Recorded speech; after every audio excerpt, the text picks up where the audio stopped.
عن أم سلمة رضي الله عنها زوج النبي صلى الله عليه وسلم قالت: جاءت أم سليم امرأة أبي طلحة إلى رسول الله صلى الله عليه وسلم فقالت: يا رسول الله إن الله لا يستحيي من الحق، فهل على المرأة من غسل إذا هي احتلمت؟ فقال رسول الله صلى الله عليه وسلم: نعم إذا هي رأت الماء. اس حدیث کا موضوع یہ ہے کہ جس شخص کو احتلام ہو جائے تو اس کی پاکیزگی کا کیا طریقہ ہے اور وہ کیا کرے، مرد ہو یا عورت، تو اس کو کیا کرنا چاہیے۔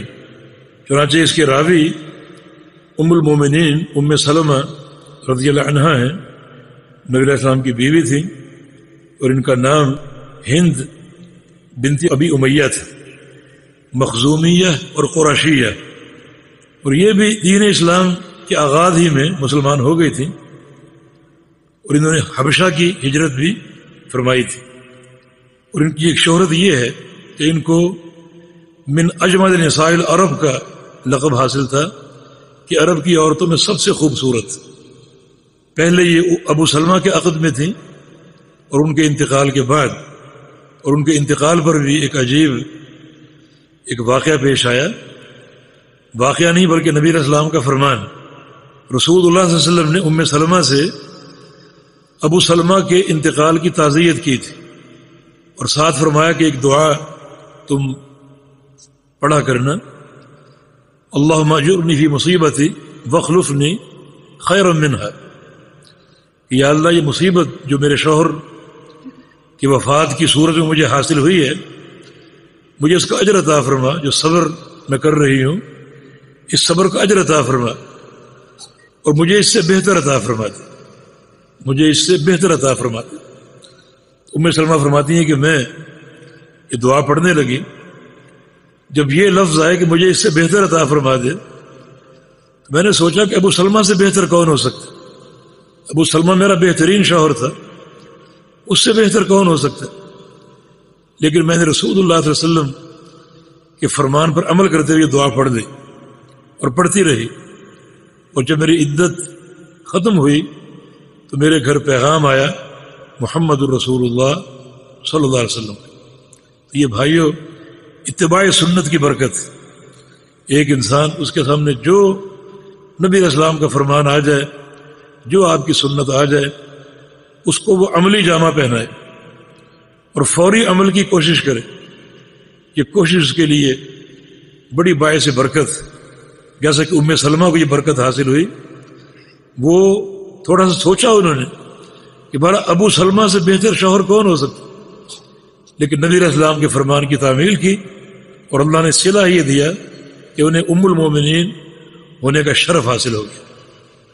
اور اگر نبی علیہ السلام کے فرامین ہمارے سامنے آئیں، سنتیں ہمارے سامنے آئیں، طریقہ نماز ہمارے سامنے آئے، ہم اسے ٹھکراتے رہیں اور اس پر عمل نہ کریں، تو اس کی ایک سزا ہمیں مل سکتی ہے۔ فرمایا کہ یا ایھا الذین آمنوا استجیبوا للہ وللرسول اذا دعاکم لما یحییکم واعلموا ان اللہ یحول بین المرء وقلبہ۔ اے ایمان والو، اللہ اور اس کے رسول کا فرمان جب بھی تمہارے سامنے آئے تو اس کو فوراً قبول کر لو اور فوراً اختیار کر لو۔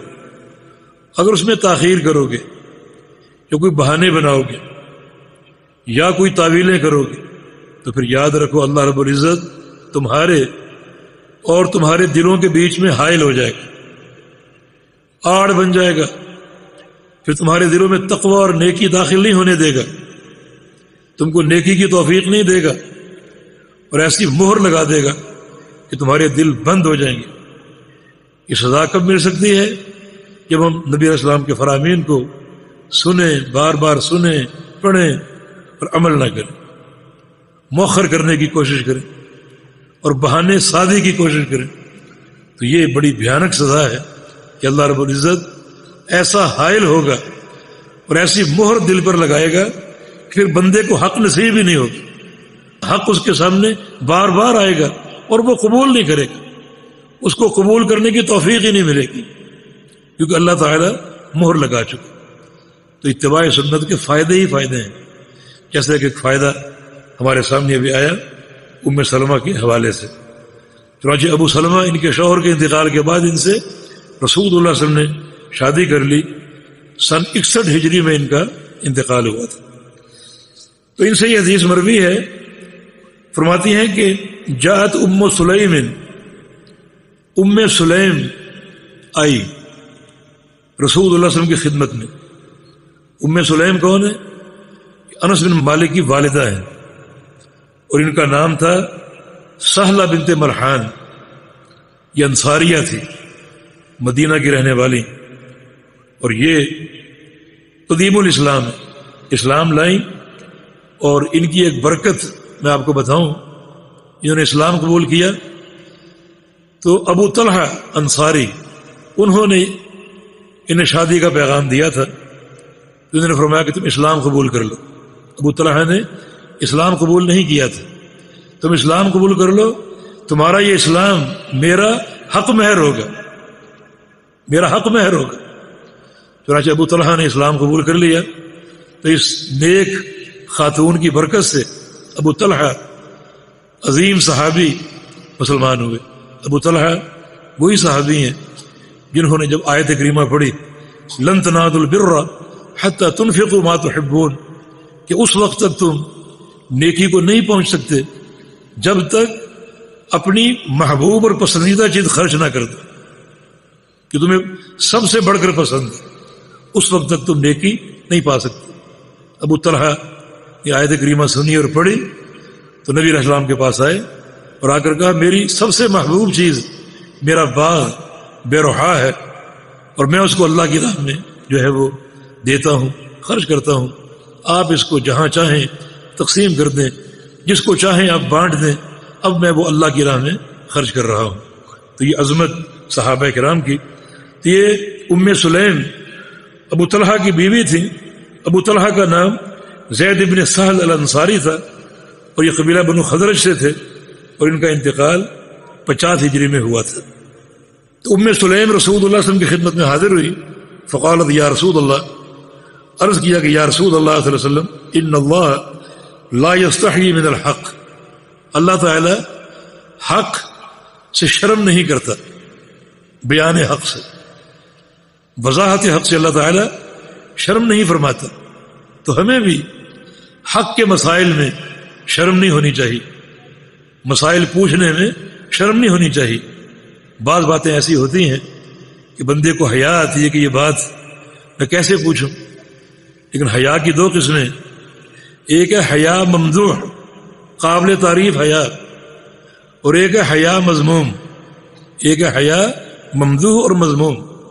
قابل مذمت حیا، قابل تعریف حیا وہ ہے جو بندے کے شرف کا باعث ہے، جو اس کو گناہوں سے روکے، جو اس کو فحش گوئی سے روکے، بد اخلاقی سے روکے، اور جو خصائل مذمومہ اس سے روکے، وہ حیا قابل تعریف ہے.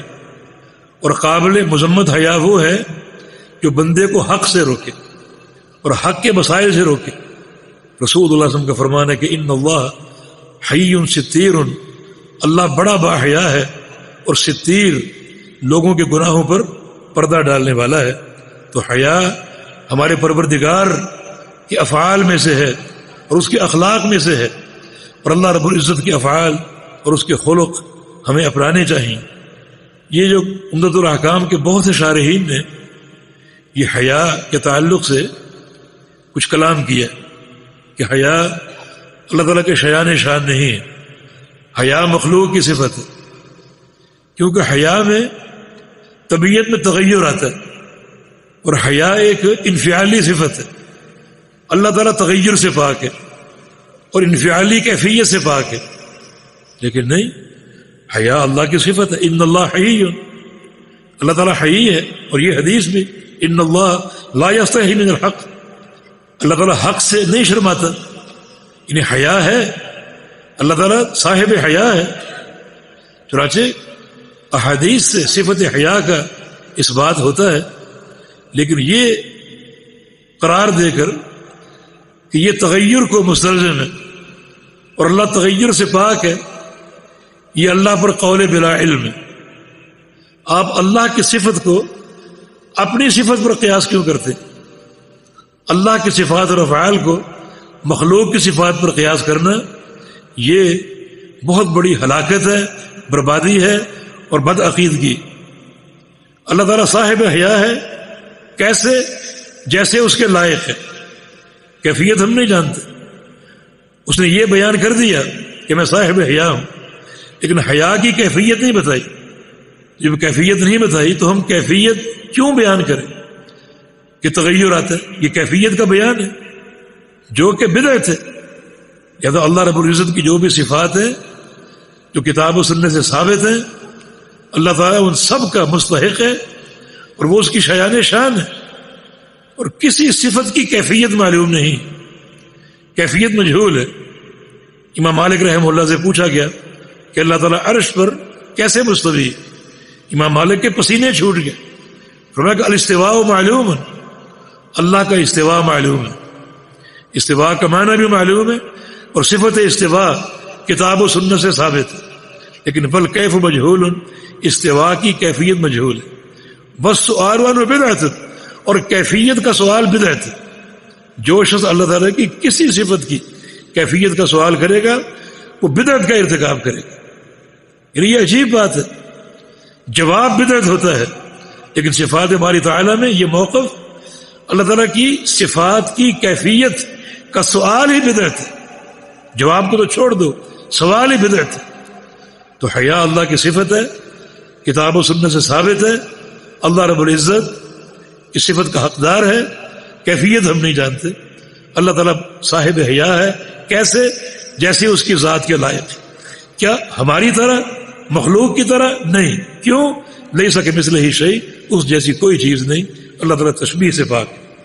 فقالت یا رسول اللہ صلی اللہ علیہ وسلم، ام سلیم نے کہا یا رسول اللہ صلی اللہ علیہ وسلم، ان اللہ لا یستحی من الحق، اللہ تعالیٰ حق سے نہیں شرماتا۔